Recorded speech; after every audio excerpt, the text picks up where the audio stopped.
Hello students, welcome to SKG physics zone. मैं हूं संदीप गुप्ता और न्यू क्लास 11th के लिए जो हम basic mathematics for physics series चला रहे हैं उसका ये 4th लेक्चर है। इसमें आज मैं आपको बेसिक कोऑर्डिनेट ज्योमेट्री के बारे में बताऊंगा, जिसको हम फिजिक्स में लगभग हर चैप्टर में यूज करते हैं। ठीक है, हालांकि कोऑर्डिनेट ज्योमेट्री बहुत डीप है, बहुत बड़ा है, लेकिन जितनी चीजें आपको जाननी चाहिए फिजिक्स के लिए, है ना, हम उसी पे आज बात करेंगे। ठीक है, तो आज हम क्या कोऑर्डिनेट ज्योमेट्री में पोजीशन कैसे बॉडी का निकालते हैं, किसी पार्टिकल का, वो समझेंगे।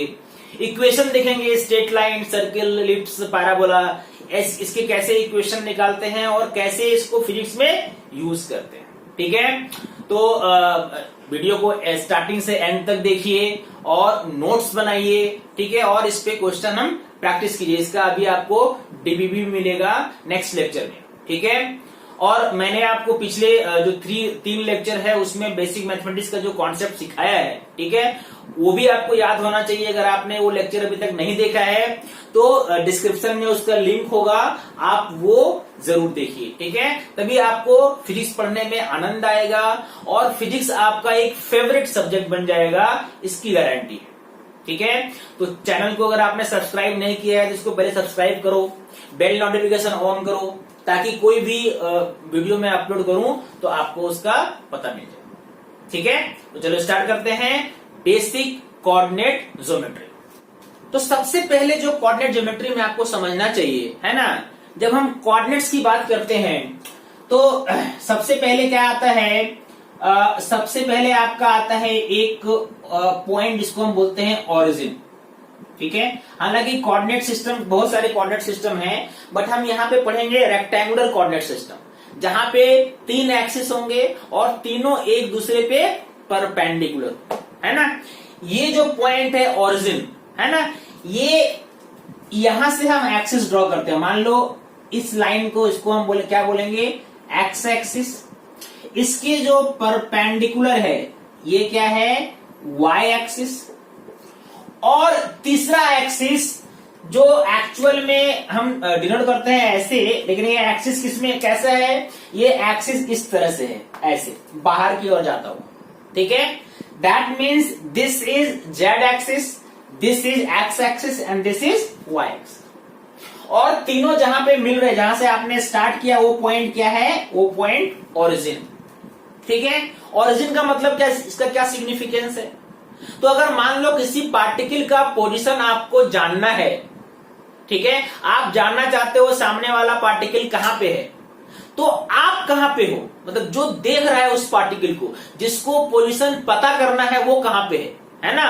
दैट मीन्स फिजिक्स में जहां पे ऑब्जर्वर खड़ा होता है, मान लो ये ऑब्जर्वर को आपने यहां पे खड़ा कर दिया ओरिजिन पे। ऑब्जर्वर मतलब जो उस पार्टिकल का पता लगाने वाला है, तो उसको एक रेफरेंस पॉइंट चाहिए ना। क्या चाहिए, यहां से इतना दूर है, यहां से इतना ऊपर है, यहां से इतना आगे है।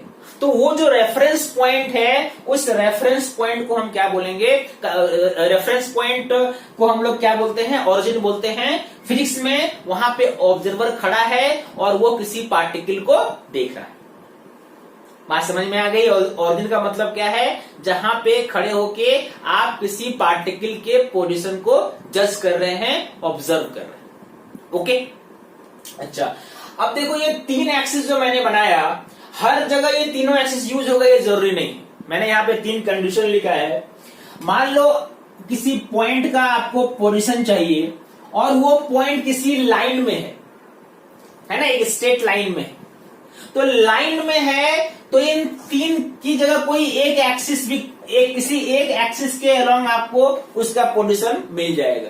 मतलब या तो आप ये एक्स एक्सिस में होगा, या तो ये वाई एक्सिस में होगा, या तो ये जेड एक्सिस में होगा। मतलब इस कंडीशन में, ठीक है, ये एक्स, ये वाई और जेड एक्सिस जो होगा वो ऐसा होगा। इसको मैं ऐसे इससे करता हूं डिनोट। ये क्रॉस साइन क्या बताता है, क्रॉस साइन सिंबल है इस लाइन का। जहां पे भी आपको ऐसा क्रॉस दिखेगा, समझो इस लाइन की बात हो रही। तो अगर लाइन में है तो कोई एक एक्सिस ही काफी है उसका पोजीशन बताने के लिए। ठीक है, जरूरी नहीं है। आप बोलोगे अगर मान लो यहां पे रहा तो इस पॉइंट पे ऐसा रहा तो, लाइन कैसा भी हो सकता है, ऐसा नहीं है कि मैंने एक्स एक्सिस हॉरिजॉन्टली बनाया है, एक्स ऐसा भी हो सकता था, है ना, एक्स एक्सिस ऐसा, इसको भी मान सकते हो आप एक्स एक्सिस, लेकिन तब इसके परपेंडिकुलर इसको मानना पड़ेगा वाई एक्सिस, बस ये ध्यान रखना। मतलब x और y के बीच में एंगल हमेशा 90 डिग्री होना चाहिए, x एक्सिस आप किसी को भी ले सकते, बात समझ में आई?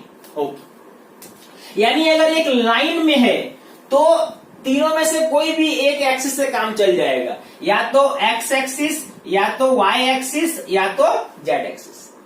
इसको हम कहते हैं वन डायमेंशनल, है ना। यानी अभी आप पढ़ोगे 1 डायमेंशन, 2 डायमेंशन, 3 डायमेंशन।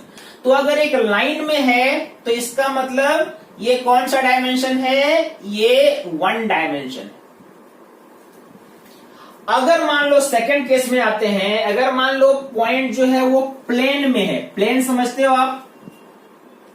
प्लेन का मतलब जैसे आपके नोटबुक का एक पेज, ठीक है, मान लो ये नोटबुक है, ठीक है, तो इस नोटबुक का ये जो पेज है ये एक प्लेन है, ठीक है। यानी प्लेन, अब देखो पॉइंट मान लो इस प्लेन में पॉइंट है, कहीं पे आपने यहां पे एक पॉइंट लगा दिया, तो इसमें अब इस प्लेन के पास क्या है, लेंथ है और विड्थ है, ठीक है। थिकनेस नहीं है, थिकनेस इसका बहुत नेग्लिजिबल है, मतलब 2 एक्सिस है यहाँ पे, एक है एक्स एक्सिस और एक है वाई एक्सिस, ठीक है। और अगर मान लो पॉइंट यहां पे है तो आपको बताना पड़ेगा एक्स की तरफ कितना है और वाई की तरफ कितना है। यानी इस बार आपको 2 कोऑर्डिनेट का जरूरत पड़ेगी। यानी इस कंडीशन में आप क्या लिखोगे, 2 कोऑर्डिनेट्स आर रिक्वायर्ड। जैसे यहां पे या तो एक्स कोऑर्डिनेट था, या तो वाई था, या तो जेड था, लेकिन यहां पे 2 कोऑर्डिनेट्स आर रिक्वायर्ड, 2 कोऑर्डिनेट का जरूरत पड़ेगा। वो या तो एक्स वाई हो सकता है, या तो वो वाई जेड हो सकता है, या तो वो एक्स जेड हो सकता है। इन तीनों में से कोई भी 2 पॉइंट, वो डिपेंड करेगा कि उस पेपर को मैंने कैसे रखा है, ठीक है। अगर मान लो पेपर ऐसा रखा है, मैंने पेपर ऐसा रखा है इस व्हाइट बोर्ड में, तो जाहिर है कि ये क्या है, एक्स एक्सिस है, और ये क्या है, वाई एक्सिस है। तो इस पॉइंट का अगर आपको पोजीशन चाहिए तो आपको 2 कोऑर्डिनेट चाहिए एक्स वाई, ठीक है। इसको बोलते हैं 2 डायमेंशनल। ये कैसा पोजीशन है, ये है 2 डायमेंशनल, जिसमें आपको 2 कोऑर्डिनेट का जरूरत पड़ता है। ओके। अगर मान लो ये प्लेन जरूरी नहीं कि एक्स वाई में ही होगा, है ना। मान लो कि मैंने इसको ऐसा बनाया, ये ओ एक्स वाई प्लेन था, अगर ये ऐसा बना दिया, देखो ये, ठीक है। तो ये अभी ये आपका ऊपर कौन सा एक्सिस है, ये वाई एक्सिस है, और मैंने आपको ये क्या बताया था, ये वाला कौन सा एक्सिस है, ये एक्सिस जेड एक्सिस है। दैट मीन्स इस बार ये वाई जेड प्लेन में है। यानी इसको बताने के लिए आपको y और z चाहिए, ठीक है। मतलब ये कैसा पेज रखा है आपने, ऐसे रखा है। पहले वाले में देखो ऐसा रखा था पेज, अब कैसा पेज रखा है, ऐसा रखा है। मतलब ये ऊपर y एक्सिस और ये आगे z एक्सिस। तो ये भी प्लेन है, ये भी प्लेन है। इसको बोलेंगे एक्स वाई प्लेन, इसको बोलेंगे वाई जेड प्लेन। वैसे ही एक्स जेड प्लेन भी हो सकता है। एक्स जेड प्लेन कैसा हो सकता है, ऐसा देखो, ये जो प्लेन है this is X Z plane. क्यों, ये आपको मालूम है ये एक्स एक्सिस होता है और देखो ये जेड एक्सिस होता है। तो ये कौन सा प्लेन हो गया, एक्स जेड। मतलब अगर आपको इसका कोऑर्डिनेट चाहिए तो एक्स कोऑर्डिनेट भी लेना पड़ेगा और जेड कोऑर्डिनेट भी लेना पड़ेगा। तो जब हम बात करते हैं प्लेन का, 3 तरह के प्लेन हो सकते हैं, X Y plane, Y Z plane, या एक्स जेड प्लेन, है ना। जब आपने ऐसा रखा है व्हाइट बोर्ड के हिसाब से तो ये एक्स वाई प्लेन है। आपने ऐसा रखा है वाई जेड प्लेन है। आपने ऐसा रखा है पेज को, तो ये वाला कौन सा प्लेन है, एक्स जेड। इधर एक्स और आगे जेड, ठीक है। ये हो गया 2 डायमेंशन। ओके। अगर मान लो स्पेस में है ये, है ना, इस प्लेन में नहीं है, स्पेस में कहीं पे भी है, तो स्पेस में है तो इस कंडीशन में आपको 3 कोऑर्डिनेट का जरूरत पड़ेगा, मतलब 3 coordinates will be required. 3 coordinates are required. इसमें आपको एक्स कोऑर्डिनेट भी चाहिए, वाई कोऑर्डिनेट भी चाहिए और जेड कोऑर्डिनेट भी चाहिए। ठीक है, जैसे मान लो इसका एग्जांपल में क्या दे सकते हो, इसका एग्जांपल कोई मान लो स्पेस में यहां मैंने ये पॉइंट लिया। अब ये पॉइंट, ठीक है, आपको ये लाइन बताएगा एक्स एक्सिस, ठीक है, ऊपर ये बताएगा ग्राउंड से वाई एक्सिस, और ये बोर्ड से कितना आगे है वो बताएगा जेड एक्सिस। फिर से देखो, एक्स कौन सा, अगर मान लो ये एक्स एक्सिस है, ये जो लाइन होगा ये क्या होगा, एक्स एक्सिस।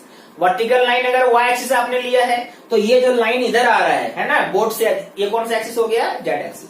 तो आपको इसका एक्स भी बताना पड़ेगा, वाई भी बताना पड़ेगा और जेड भी बताना पड़ेगा, है ना। इसके एग्जाम्पल में क्या क्या आएगा, इसके एग्जाम्पल में स्फीयर आएगा, क्यूब आएगा, कीबोर्ड आएगा, सिलेंडर आएगा। ये सब कैसे ऑब्जेक्ट हैं, 3 डायमेंशनल, है ना। ये कौन सा डायमेंशन हो गया, 3 डायमेंशनल।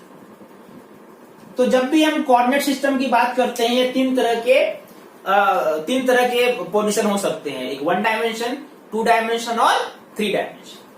ठीक है, चलो अब कुछ और पढ़ते हैं। अब देखो 2 पॉइंट, मान लो कि आपने कोऑर्डिनेट सिस्टम में एक्स वाई जेड में 2 पॉइंट लिखा, पी पहला पॉइंट है, इसका कोऑर्डिनेट x1 y1 z1 है, और क्यू दूसरा पॉइंट है, उसका पोजीशन क्या है, क्या कोऑर्डिनेट है, x2 y2 z2। तो ये आपको मालूम है, आपने पहले पढ़ा है, बस इसका रिवीजन जरूरी है। अगर मैं बोलूं पी और क्यू के बीच का डिस्टेंस बताओ, ठीक है, डिस्टेंस फॉर्मूला आपने पढ़ा है, distance between P and Q, ये कितना हो जाएगा, पी क्यू बताओ, क्या फॉर्मूला है इसका, x2 माइनस x1 का whole square plus y2 minus y1 का whole square plus z2 minus z1 का होल स्क्वायर का under root. This is called distance formula. ये कौन सा फॉर्मूला है, ये 2 पॉइंट के बीच का डिस्टेंस निकालने के लिए आप यूज करते हैं।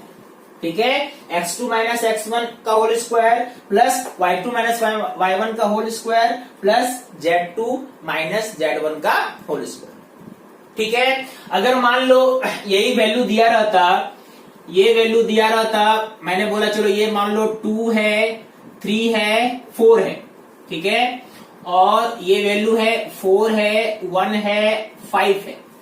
आपको इन दोनों के बीच का डिस्टेंस अगर पूछा जाता तो डिस्टेंस कितना होता है इस फॉर्मूला के हिसाब से, ये होता 4 माइनस 2 का होल स्क्वायर प्लस 1 माइनस 3 का होल स्क्वायर प्लस 5 माइनस 4 का होल स्क्वायर। कितना हो गया ये, 2 स्क्वायर दैट इज 4, ये भी 2 माइनस 2 स्क्वायर, ये भी 4 ही आएगा, और प्लस 1 स्क्वायर 1, दैट मीन्स ये क्या हो गया, under root 9, that means 3 unit. Unit में जो भी आपने मीटर लिया है, सेंटीमीटर लिया है, आप उसको यूज कर सकते हैं। ठीक है, अगर आपसे पूछा जाए कि चलो इन दोनों, इस लाइन का जो मिड पॉइंट है, मान लो इस मिड पॉइंट को मैं ए लिखता हूं, ए का क्या कोऑर्डिनेट होगा, तो ये फॉर्मूला भी आपने पढ़ा है, position of mid point, position of mid point, ये क्या होता है, ये होता है, इसका कोऑर्डिनेट क्या होता है, इसका कोऑर्डिनेट होता है x1 plus x2 by 2, y1 plus y2 by 2, z1 plus z2 by 2। This is the coordinate of mid point of the, यानी इन दोनों का जो मिड पॉइंट होगा उसका ये कोऑर्डिनेट होगा। इस वाले एग्जांपल में क्या हो जाएगा, 4 प्लस 2 6, 6 बाय 2 कितना हो गया, 3, तो ये हो गया x coordinate 3, y1 plus y2 3 plus 1 4, 4 by 2 मतलब 2, है ना। वैसे ही 4 + 5 9/2 मतलब कितना 9/2 4.5 ना। हाँ 4.5 ये किसका कोऑर्डिनेट है, ये मिड पॉइंट का कोऑर्डिनेट है। Distance formula, mid point formula आपको पहले से पता था, बट मैंने चलो फिर से एक बार रिवाइज किया, है ना। अब देखो अलग अलग पाथ में, जैसे मान लो कोई पार्टिकल स्ट्रेट लाइन में चलता है, कोई पार्टिकल सर्कल में चल सकता है, घूम सकता है, कोई पार्टिकल पैराबोलिक पाथ में चलता है ना। तो अलग अलग पाथ में इसका इक्वेशन आपको आना चाहिए, ताकि आगे आप निकाल सके कौन सा किस पार्टिकल का डिस्प्लेसमेंट किधर है, कौन सा पाथ फॉलो करता है, किस पाथ में वो चल रहा है। ये जानने के लिए हमें जो जितने भी पाथ हो सकते हैं सबका क्या चाहिए, इक्वेशन चाहिए। तो एक एक करके सबका इक्वेशन रिवाइज करते हैं, ठीक है। ओके देखो सबसे पहले पढ़ते हैं about straight line. Straight line आपने 9th-10th क्लास में पढ़ा है, इक्वेशन ऑफ स्ट्रेट लाइन, है ना। तो थोड़ा उसको रिवाइज करते हैं और नए तरीके से देखते हैं। आपको मालूम है कि जनरल इक्वेशन स्ट्रेट लाइन में क्या होता है, ax + by + c, जहां पे a b c क्या है, कांस्टेंट है। जैसे अगर मैंने बोला कि मान लो 2x + 3y equal to 4, 2x + 3y -4 equal to 0। a यहाँ पे 2 है, b 3 है और c क्या है -4। तो this is a equation of general equation of a straight line, ठीक है। एक्स एक्सिस जो आप ड्रॉ करते हो वो भी स्ट्रेट लाइन है, याद करो। अगर मान लो ये एक्स एक्सिस है और ये वाई एक्सिस है, तो ये एक्स एक्सिस भी स्ट्रेट लाइन है। इसका इक्वेशन क्या होगा, तो आपको मालूम है कि एक्स एक्सिस में वाई कोऑर्डिनेट 0 है, y कोऑर्डिनेट 0 है ना। तो यानी x एक्सिस का इक्वेशन हम क्या लिखेंगे, y = 0। This is a equation of x axis. वैसे ही मान लो अगर मुझे इक्वेशन ऑफ y लिखना है, तो y एक्सिस में देखो कोई भी पॉइंट आप ले लो, उसका x कोऑर्डिनेट क्या आएगा, 0 आएगा। यानी इक्वेशन ऑफ y एक्सिस हम क्या लिखेंगे, x = 0। This is equation of y axis. Okay अगर मान लो आपसे पूछा जाए कि एक लाइन जो है वो पैरेलल है एक्स एक्सिस का, मान लो कि ये एक्स एक्सिस है और ये वाई एक्सिस है, और ये लाइन ऐसे पैरेलल है, ठीक है। ये इसका कोऑर्डिनेट मान लो ये डिस्टेंस ए दिया हुआ है, लेट्स सपोज, ठीक है।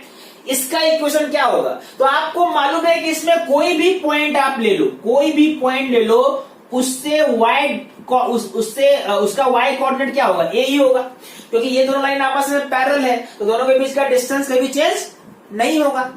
दो पैरेलल लाइन के बीच का डिस्टेंस कभी चेंज नहीं होता है, तो डिस्टेंस हमेशा क्या रहेगा, y। यानी कोई भी आप पॉइंट लेंगे तो उसका y कोऑर्डिनेट क्या आएगा, a आएगा। यानी इसका इक्वेशन क्या आएगा, y = a। मतलब उस लाइन में कोई भी पॉइंट लेंगे तो उसका y कोऑर्डिनेट कितना आना चाहिए, a आना चाहिए। This is a equation of a line parallel to x axis. अगर मान लो इक्वेशन ऑफ ए लाइन लिखना है पैरेलल टू y एक्सिस, ठीक है। मान लो ये x एक्सिस है और ये y एक्सिस है, और ये ऐसा लाइन आपने ड्रॉ किया, ये b दिया हुआ है। वैसे ही देखो इस लाइन में आप कोई भी पॉइंट ले लो, ठीक है, उसका x कोऑर्डिनेट हमेशा b रहेगा, क्योंकि दोनों लाइन आपस में क्या है, पैरेलल है। यानी equation of a line parallel to y axis क्या होगा, x = b। This is a equation of line parallel to y axis, ठीक है। सबसे ज्यादा आप यूज करोगे लाइन के स्लोप का, ठीक है, या ग्रेडियंट का, है ना। तो स्लोप कैसे निकालते हैं वो देखो। मान लो आपको किसी लाइन का स्लोप निकालना है, स्लोप के आधार पे भी हम इक्वेशन लिख सकते हैं स्ट्रेट लाइन का, और एक्चुअल में वही इक्वेशन हम ज्यादा यूज करते हैं, ठीक है।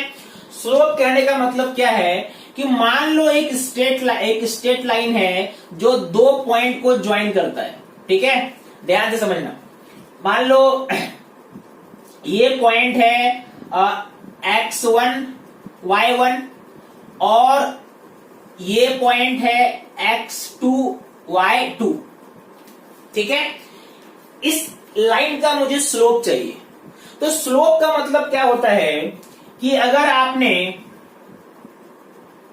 इसको पीछे बढ़ाया होता, ठीक है, तो एक्स एक्सिस के साथ पॉजिटिव डायरेक्शन में, है ना, एक्स एक्सिस के पॉजिटिव डायरेक्शन के साथ यहां जो एंगल बनता है, मान लो ये एंगल बन गया थीटा, क्या बन गया ये एंगल थीटा, तो इसका जब आप tan रेशियो लोगे, मतलब tan थीटा लोगे, उसी को हम बोलते हैं slope of line. Slope of line, इसको m से करते हैं डिनोट। कैसे निकालेंगे, तो यहां पे आप एक पैरेलल लाइन ले लो ऐसे, ठीक है, ये एंगल थीटा है तो ये भी एंगल क्या हो जाएगा, थीटा हो जाएगा, है कि नहीं। ये कोऑर्डिनेट यहां पे देखो, ये इसका कोऑर्डिनेट x1 y1 है, मतलब ये x1 है और ये y1। इस लाइन का यहां पे इसका कितना कोऑर्डिनेट है, x2 y2, मतलब ये यहां से यहां तक x1 है और यहां से यहां तक क्या हो गया x2, और ये पूरा क्या हो गया y2, ये है ना।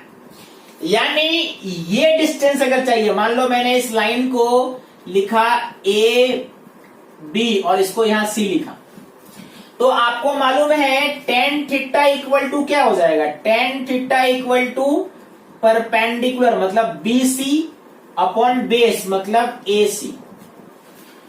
BC कितना हो जाएगा, पूरे y2 में आपको y1 माइनस करोगे तो ये मिल जाएगा BC, मतलब ये क्या लिखेंगे y2 minus y1 divided by ये AC चाहिए तो x2 minus x1, x2 minus x1। This is called slope of a line joining two points x1 y1 and x2 y2।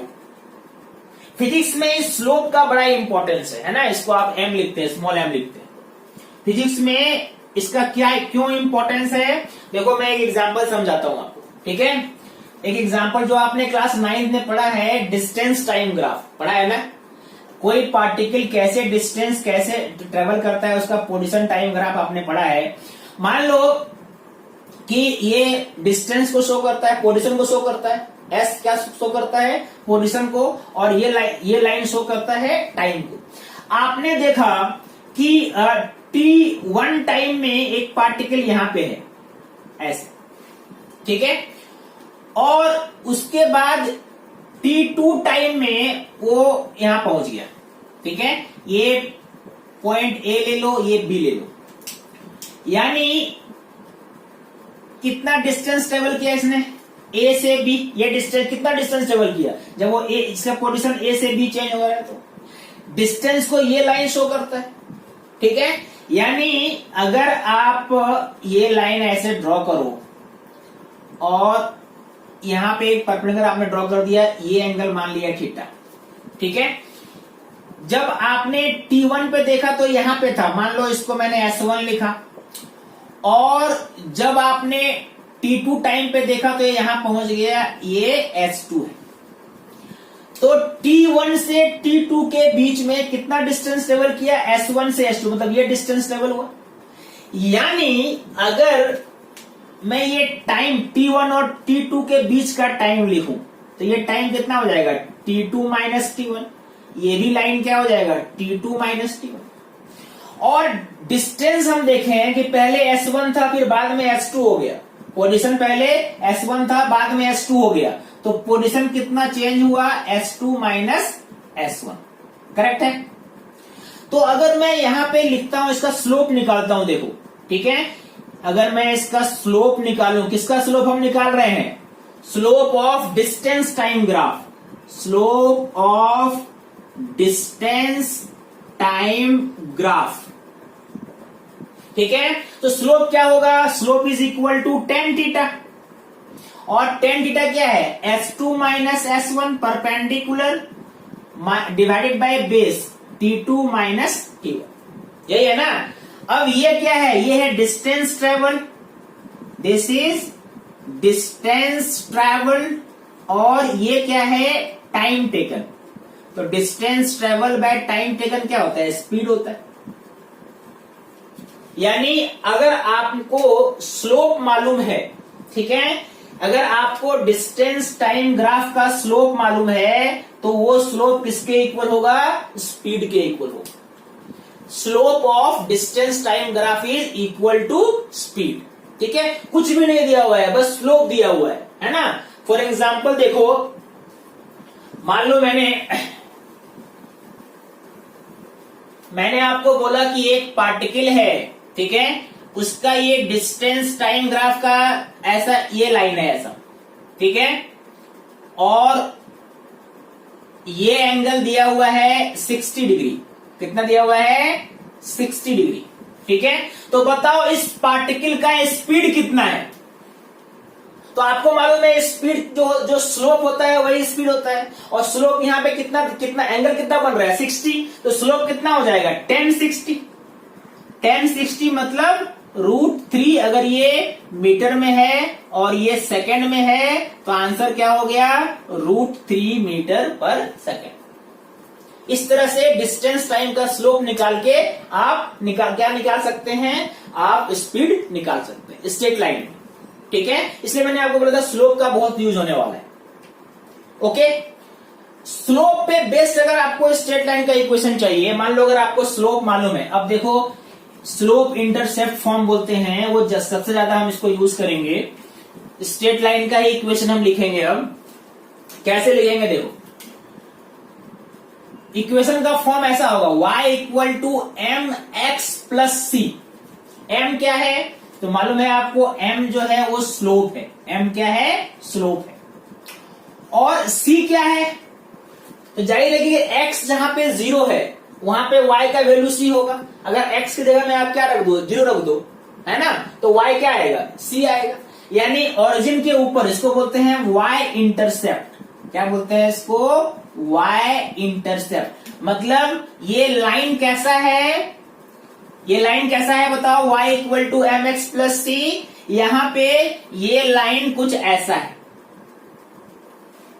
ठीक है, जहां पे x 0 है ना। मान लो ये x एक्सिस है और ये y, जहां पे x 0 है यहां पे y कितना है? तो c है।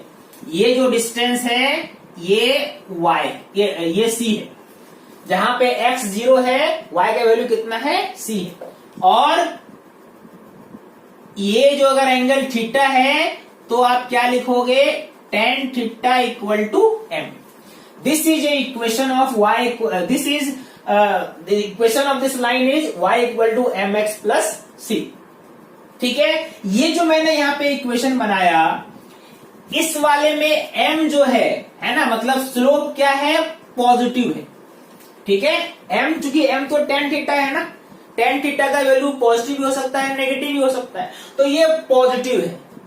अगर नेगेटिव होता, ठीक है, अगर नेगेटिव होता, मान लो इसी y = mx + c का ही इक्वेशन जो है अगर उल्टा हम लिखें, उल्टा मतलब एंगल जो है 90 से ज्यादा, सेकेंड क्वाड्रेंट में क्या होता है? tan थीटा का वैल्यू नेगेटिव होता है। मतलब ये इक्वेशन अगर मान लो ऐसा रहता, अब देखो एंगल, ये एंगल आपको ये लेना है, हमेशा एंगल लेना है पॉजिटिव x के साथ। तो इस बार जो एंगल है वो 90 से ज्यादा है, 90 से ज्यादा है, इसका मतलब सेकेंड क्वाड्रेंट में आ गए, तो वहां पे tan क्या होगा? सेकेंड क्वाड्रेंट में tan क्या होगा? देखो ट्रिग्नोमेट्री का जो मैंने वीडियो बनाया था वो आप जरूर देखो। मैंने आपको पहले ही बताया है ट्रिग्नोमेट्री का हर जगह यूज होगा, है ना, हर चैप्टर में यूज होगा। तो आपने नहीं देखा है तो उसको जरूर देखो और उसको लर्न कर लो वैल्यूज में, है ना, क्योंकि फिजिक्स अगर सीखना है तो ये जरूरी है ना। Trigonometry, basic coordinate, basic calculus, ये आपको अच्छे से आना चाहिए, तभी आप बाकियों से अच्छा परफॉर्म कर सकते हो और आपको मजा भी आएगा, इंटरेस्ट आएगा, आपका ये फेवरेट सब्जेक्ट हो जाएगा, ठीक है। तो यहाँ पे चूंकि अब ये tan का वैल्यू क्या आना चाहिए? 90 से ज्यादा में नेगेटिव होना चाहिए, तो यहाँ पे स्लोप क्या है? m जो है वो नेगेटिव है, और जब x 0 करोगे तो ये जो है ये c है। This is y intercept. तो ये इन दोनों स्ट्रेट लाइन का वही इक्वेशन है, y = mx + c, लेकिन ऊपर वाले में m प्लस है और नीचे वाले में m माइनस है। समझ में आई बात? अगर मैंने आपको बोला कि चलो एक डिस्टेंस टाइम का ऐसा इक्वेशन है, ध्यान से सुनना, s = 2t + 4, जहां पे कोई पार्टिकल कितना डिस्टेंस ट्रेवल कर रहा है वो s है और t है टाइम। s जो है वो मान लो मीटर में है और टाइम जो है वो सेकंड में। क्या आप इसको देख के बता सकते हो पार्टिकल का स्पीड कितना होगा? तो मैंने अभी आपको क्या बताया था, डिस्टेंस टाइम ग्राफ का जो स्लोप होता है वही स्पीड होता है। और इसको जरा इससे कंपेयर करके देखो, y की जगह क्या है s, m की जगह क्या है 2, दो वेरिएबल है ना, x की जगह यहां पे t है, m के प्लेस पे क्या है, m के प्लेस पे 2 है, यानी स्लोप कितना है 2, तो स्पीड कितना हो गया 2 मीटर पर सेकंड। यानी अगर आपको क्वेश्चन दिया रहता कि s इक्वल टू 2t+4 है, बताओ पार्टिकल का स्पीड कितना है, ठीक है, तो आप बोलोगे कि स्पीड कितना है 2 मीटर पर सेकंड। ठीक है, ये मैं आपको बहुत सिंप्लीफाई करके बता रहा हूं। ऐसे क्वेश्चन को बहुत डिटेल तरीके से हम सॉल्व करेंगे, लेकिन कहां कहां स्लोप हम यूज कर रहे हैं ये आपको जानना चाहिए। ओके, चलो, अगर मान लो कि आपको 2 पॉइंट दिया रहे और आपसे पूछे, आपको कहा जाए कि आप उसका इक्वेशन लिख के दिखाओ, स्ट्रेट लाइन का क्या इक्वेशन है ना। अभी तक आपने y equal to M x plus C समझा। अब इसको अच्छे से और समझने के लिए मान लो मैं 2 पॉइंट लेता हूं और आपको बोलता हूं कि उसका इक्वेशन लिखो, है ना। इस कॉन्सेप्ट का यूज होगा। देखो, मान लो आपको दिया हुआ है कि 2 पॉइंट को मिलाने वाला पहला एक पॉइंट, मान लो उसका कोऑर्डिनेट दिया हुआ है 2 7 और दूसरा दिया हुआ है 6 15। आपको कहा जा रहा है, ये ऐसा नहीं है कि मैंने कोऑर्डिनेट बताया, मैंने बस आपको लैंग्वेज में समझाया। ये 2 पॉइंट को मिलाने वाला जो लाइन है उसका इक्वेशन लिख के दिखाओ आप। समझना ये बात। तो इक्वेशन कैसे लिखेंगे? तो इक्वेशन का फॉर्मूला मान लो कि अगर ये आप इसको दिखाते तो 2 7 यहां पे अगर होता, मान लो ये आपका 2 7 है तो 6 15 यहां पे होता है ऐसा। अगर मान लो ये पॉइंट 2 7 है तो ये पॉइंट क्या होगा 6 15। इन दोनों को मिलाने वाला ये आपको चाहिए, इसका लाइन चाहिए। तो सबसे पहले इसका क्या निकालेंगे, लाइन, इक्वेशन ऑफ लाइन मैंने क्या बताया था, y equal to M x plus C. तो आपको m चाहिए और c चाहिए। क्या चाहिए, m मतलब क्या, स्लोप चाहिए, c मतलब क्या, इंटरसेप्ट चाहिए। तो स्लोप और इंटरसेप्ट दोनों चाहिए आपको, है कि नहीं। तो पहले तो इसका स्लोप निकालते हैं। देखो, स्लोप क्या हो जाएगा, m इक्वल टू, ये हो जाएगा, स्लोप का फॉर्मूला क्या होता है, y2 minus y1 divided by x2 minus x1। y2 कितना है 15 है, तो 15 माइनस 7 और ये क्या हो गया 6 माइनस 2 मतलब 8/4 मतलब 2। स्लोप कितना हो गया 2, तो यहां पे तो 2 आने वाला है, करेक्ट। ओके, अब आपको c चाहिए। c के लिए क्या यूज करोगे, देखो आपको क्या अभी तक आपने निकाला, y2 minus y1 is equal divided by x2 minus x1। या आप ये इक्वेशन, ये जो है ना y equal to M x plus इसी को यूज कर लो, y equal to M x plus c. y और x का वैल्यू कुछ भी ले सकते हैं। इस लाइन में जो भी पॉइंट होगा सभी इस इक्वेशन को सेटिस्फाई करेंगे। मतलब इस जितने भी पॉइंट्स हैं सबको मिला के आपने लाइन बनाया है और उसका ये इक्वेशन है। तो x y का कोई भी वैल्यू आप लोगे तो ये इक्वेशन क्या होना चाहिए, सही होना चाहिए। मान लो एक्स वाई का वैल्यू आपने ये ले लिया 2 7 ले लिया, एक्स की जगह में 2 लिया, वाई की जगह में 7 लिया। वाई की जगह कितना लिया 7 और m कितना निकाला है आपने 2, और x की जगह में कितना लेंगे 2 ही दिया हुआ है। तो ये क्या हो जाएगा 7 इक्वल टू 4 प्लस सी, मतलब c का वैल्यू कितना आया 3। तो जब m मिल गया आपको और c मिल गया तो इक्वेशन लिखना आसान है। इक्वेशन का फॉर्मूला क्या होता है, y equal to M x plus c. y equal to ये क्या हो गया 2, m कितना है 2x और c कितना है बच्चों, c कितना निकाला अभी मैंने 3। तो क्या हो जाएगा y equal to 2x plus 3। Job done. This is the equation of the line which is joining 2 points 2 7 and 6 15। ऐसे आप किसी भी स्ट्रेट लाइन का इक्वेशन लिख सकते हैं। ओके, ठीक है। अब चलो दूसरे फिगर की तरफ बढ़ते हैं। स्ट्रेट लाइन आपका हो गया, स्ट्रेट लाइन के बाद हम बात करते हैं सर्कल। ठीक है, हो सकता है कोई पार्टिकल अगर मूव कर रहा है तो उसका पाथ सर्कुलर भी हो, है कि नहीं। सर्कुलर पाथ का क्या खास बात होता है, मान लो कि ये एक सर्कल है ऐसा, ठीक है, इसके सेंटर को मैंने मान लिया ओरिजिन, तो ये हो गया एक्स एक्सिस और ये हो गया वाई एक्सिस। ठीक है, ऐसे बना लो, चलो ठीक है, this is x x dash y y dash, ये आपका ओरिजिन। ठीक है, अगर आपने इस सर्कल में कहीं पे भी कोई पॉइंट लिया, मान लो आपने यहां पे एक पॉइंट लिया, उसका कोऑर्डिनेट एक्स वाई है, ठीक है, तो जाहिर है कि ये लाइन y होगा और ये लाइन x होगा। ठीक है, ओके, तो इसका मान लो ये पॉइंट मैंने इसको a लिया, तो मुझे बताओ कि ये OA का फॉर्मूला क्या आएगा। OA स्क्वायर इक्वल टू क्या लिख सकते हो आप, x square plus y square लिख सकते हैं कि नहीं। और OA क्या है, OA रेडियस है, that means r square equal to x square plus y square.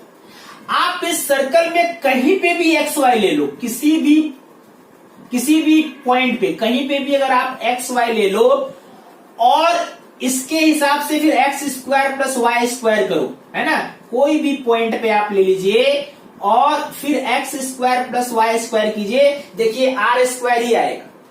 यानी किसी सर्कल का जनरल इक्वेशन क्या हो गया, सर्कल का जनरल इक्वेशन क्या हो गया, x square plus y square equal to r square, जहां पे आर क्या है, radius of the circle. This is the general equation of a circle.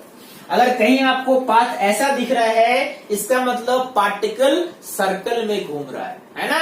X square plus y square क्या होना चाहिए, r square, r will be radius of the circle. ठीक है।